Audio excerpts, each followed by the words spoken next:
திமுக தயவுல அவர் இன்னைக்கு மக்கள் நீதி மையம் சார்பில் போட்டியிடலாமா? திமுக மூலமா தான் போயிருக்கிறாரு. நல்லா தெரிஞ்சுக்கங்க, அது சுயமரியாதைக்காரர் அவரு. தமிழ்ல பேசாதன்னு அவரு ஈவேரா. தமிழ் பேசினால் பிரயோஜனம் இல்ல, தமிழ் படித்தால் பிரயோஜனம் இல்ல. வீட்டுல ஒய்ஃப் கிட்ட கூட இங்கிலீஷ்ல பேசு, வேலைக்காரி கிட்ட இங்கிலீஷ்ல பேசு. தமிழ் காட்டு மிராண்டி மொழி. தமிழ் படிச்சுன்னா பிச்சை கூட எடுக்க முடியாது. இது சொன்னது யாரு? ஈவேரா. நிதியமைச்சரை ஓட விட்ட கமலஹாசன் அந்த மாதிரி சமூக வலைத்தளங்கள்ல நிறைய ஒரு கமலஹாசன் ஓடி வருவார் அங்கிருந்து. இதெல்லாம் எல்லாருக்கும் தெரியுமில்லங்க. ஈவேராவும் இந்த திமுகவினரும் எப்படி எல்லாம் தமிழை அழிச்சாங்க, தாய்மொழியை கெடுத்தாங்க, மம்மி டாடி கல்வியை திணிச்சாங்க. அம்மா அப்பான்னு கூப்பிட்டு இருந்த குழந்தைகள் வாயில மம்மி டாடியை திணிச்சவன்.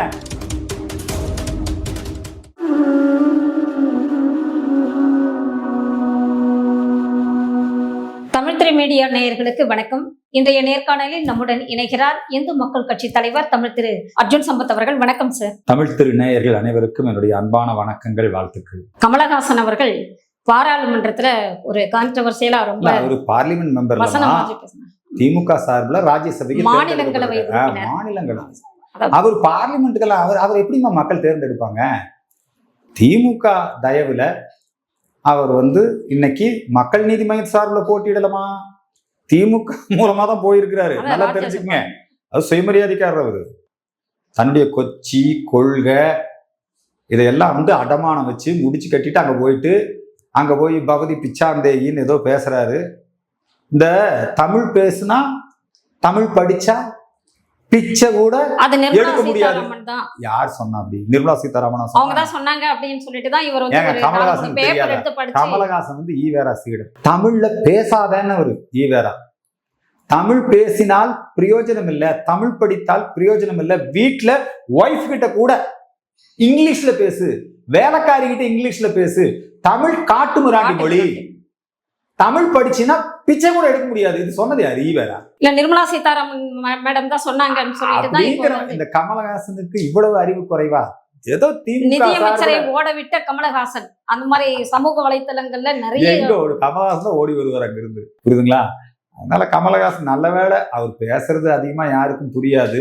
எதுக்காக இப்படி நடிச்சாருன்னு தெரியல. அவர் அங்க போய் பொதுவா கமலஹாசன் நல்ல நடிகர். அரசியல் என்னவோ இருக்கட்டும், நாங்கெல்லாம் கமல் அவருடைய நடிப்பு, அவர் தசாவதாரம், அவருடைய விஸ்வரூபம் இதெல்லாம் பார்த்து பிரமிச்சு போயிருக்கோம். அப்புவா புள்ள நான் நடிச்சது. ஏன்னா அரசியலுக்கு ஒரு ராஜ்யசபா எம்பி பதவிக்காக இப்படி திமுகவுக்கு ஜால்ரா போடணுமா? அந்த திமுகவுக்கு ஜால்ரா போடுறது கூட ஒரு வகையில ஒத்துக்கலாம். புரியுதுங்களா? எதுக்காக நீ இந்து மதத்து மேல இவ்வளவு வரணும்? எதுக்காக பிராமண சமூகத்து மேல உனக்கு இவ்வளவு? நீ பிறந்த சமூகம் உன்னையே அவனுக்கு அப்படித்தான் திட்டுறானுங்க. கமலஹாசன் என்னன்னு திட்டுவானுங்க? இவனுக்கு கூட அப்படித்தான் திட்டுவானுங்க. இந்த பிராமண சமூகத்து மேல உனக்கு என்ன வெறுப்பு? நம்ம தமிழ்நாட்டுக்கு பெருமை இல்லையா? தியாகையர் இல்லையா? தியாகேசர். அந்த தியாகேசருடைய இசை விழாவை அதையெல்லாம் ஒப்பிட்டு என்ன பேசுறாரு? நிறைய பேருக்கு புரியாது, அது விடுங்க. ஆனா என்னமோ அதுதான் இது மாதிரி சொன்னதுனால இப்ப நிர்மலா சீதாராமன் அவர்கள் மீது ஒரு பொய்யான பரப்புரை வர்ற மாதிரி இருக்கு. நிர்மலா சீதாராமன் ஒரு நல்ல சிங்கத்தமிழ் பெண்ங்க. அந்த அம்மாவினுடைய அந்த நிதிநிலை அறிக்கை அவங்கதான் இந்த டாக்கெட் சொன்ன மாதிரியான ஒரு அது திமுக சார்பில் அப்படி ஒரு நேரேட்டிவ் செட் பண்றாங்க. அதெல்லாம் எல்லாருக்கும் தெரியுமில்லங்க. ஈவேராவும் இந்த திமுகவினரும் எப்படி எல்லாம் தமிழை அழிச்சாங்க, தாய்மொழியை கெடுத்தாங்க, மம்மி டாடி கல்வியை திணிச்சாங்க. அம்மா அப்பான்னு கூப்பிட்டு இருந்த குழந்தைகள் வாயில மம்மி டாடியை திணிச்சவன். இப்ப கூட இந்த ஆசிரியர்கள் தேர்வு நடந்தது. தமிழகத்தினுடைய கல்வி தரத்தை கெடுத்தவன். எத்தனை பேர் பாஸ் ஆனாங்க ஆசிரியர்கள் தகுதி தேர்வுல? புரியுதுங்களா? தமிழ் தேர்வுல 30,000 பேர் ஃபெயிலு. தமிழை அழிக்கிறதாங்க இவன் கொள்கை. தமிழை அழிக்கணும். ஈவேராவோட கொள்கை தமிழை அழிக்கணும். தமிழ் தேர்வுக்கே எனக்கு ஆப்சென்ட் ஆனாங்க நிறைய ஸ்டூடண்ட்ஸ். எனக்கு தமிழ்ல பேச வராது. இதுதான் இவனுங்க. இதனால இவங்க இந்த கமலஹாசன் போய் அதில் சேர்ந்துருக்கிறாரு. அவருக்கு சினிமாவில் நல்ல வருமானம் வரும். விக்ரம் படத்துல அவங்க ரெட் ஜெயண்ட்டு இல்லைங்களா? அவங்க படத்துல எல்லாம் நல்ல வியாபாரத்தில் நல்ல பங்கு. அதுக்கப்புறம் அரசியல்லையும் இப்போ ஒரு ராஜ்யசபா எம்பி கொடுத்து கமலஹாசனை திமுகவினுடைய ஒரு பிரச்சார பீரங்கியா இன்னைக்கு ராஜ்யசபைக்கு அனுப்பிச்சிருக்கிறாங்க. மறுபடியும் பேட்டரி லைட் கொடுத்துருக்குறாங்க. அந்த பேட்டரி லைட்ல தான் கடந்த முறை கருணாநிதி டிவியை உடைச்சாரு இல்லைங்களா? அவருக்கு வந்து அரைச்சீட்டுறோம் என்ன பண்ணாரு, இன்னைக்கு அதை உடச்சு போட்டு இப்ப அங்கேயே போயிருக்கிறாரு. அவருக்கும் வெக்கம் இல்லை, திமுக காரனுக்கும் வெக்கம் இல்லை. புரியுதுங்களா?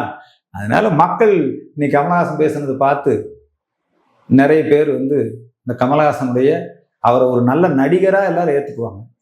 ஆனா இப்படி ஒரு அரசியல்வாதியா இப்படி சொதப்புனாருன்னா, திமுகவுக்கு வந்து இப்படி ஒரு டூல் கிட்டா செயல்பட்டாருன்னா யார் ஏத்துக்குவாங்க? ஏத்துக்க மாட்டாங்க. அடுத்ததாக விஜயோட 3வது ஆண்டு தொடக்க விழா நடந்தது.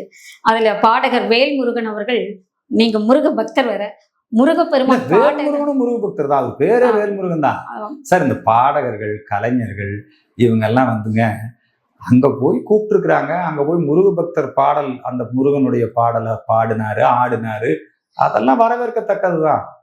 ஆனா அதுல வந்து இன்னமும் அந்த முருகர் பாடலை விஜய சேர்த்தி வைக்கிறாரு. அந்த இடத்துல நம்ம மாறுபடுறோம்.